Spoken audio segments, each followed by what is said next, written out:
Hey guys, Nintendrew here. If you're a longtime N64 collector, or if you're just starting to build your library, the thought of branching out to imports from overseas may seem unattractive or pricey, especially because the 64 is region-locked, meaning importing titles from Japan requires a Japanese system to play them, unless you know how to region mod your console. Fortunately, the 64 is one of the easiest systems to modify in this way, and the whole thing can be done in a matter of minutes. No soldering, no wiring, no complicated hacks, nothing like that. All you'll need are a few tools which you might already have lying around the house. So in this video, I'm going to take you through the whole process, and we'll modify this 64 system to play both US and Japanese carts. So, let's get to it.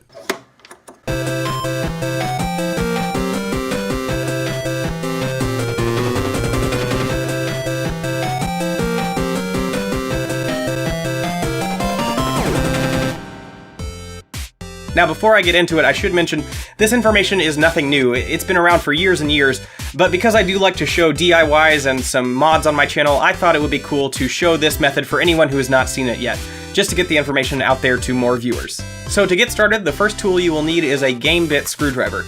If you don't already have one of these, they are very cheap on Amazon and are great to have around if you're into collecting retro games, because this is the same type of screwdriver you would use to open NES, Super NES, and 64 cartridges to check them for damage or authenticity.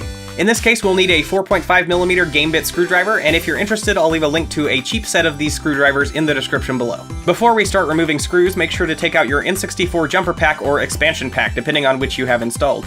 We will be opening up the system, so we want to make sure this piece is safely removed and set aside. So now we'll flip over the system and get to work removing the 6 screws along the base of the system. Now I do hesitate to call this a region-free mod because, to be clear, this will not allow PAL or European carts to run on a Japanese or US N64. This mod is only possible on an NTSC console, meaning a system from North America or Japan.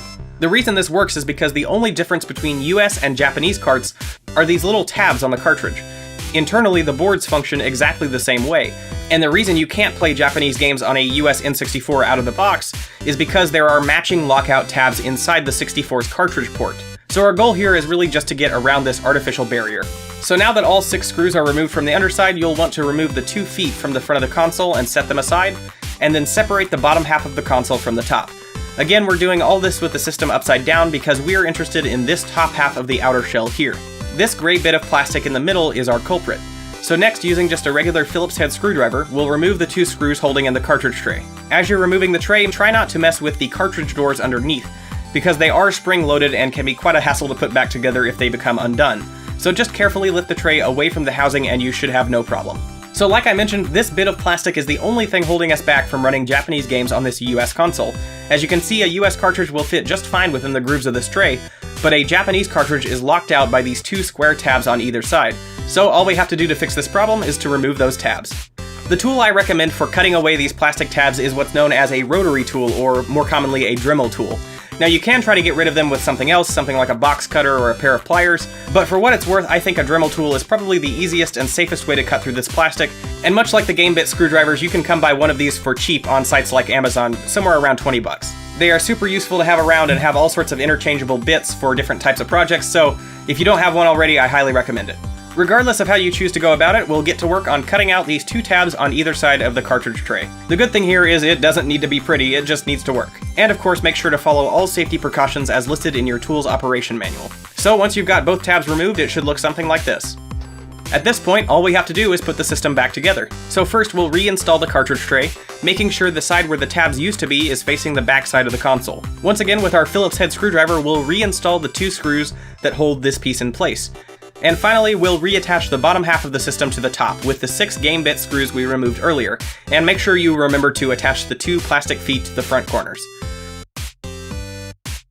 Go ahead and plug in your jumper pack and you're ready to go. Your 64 will now happily run NTSC cartridges regardless of region.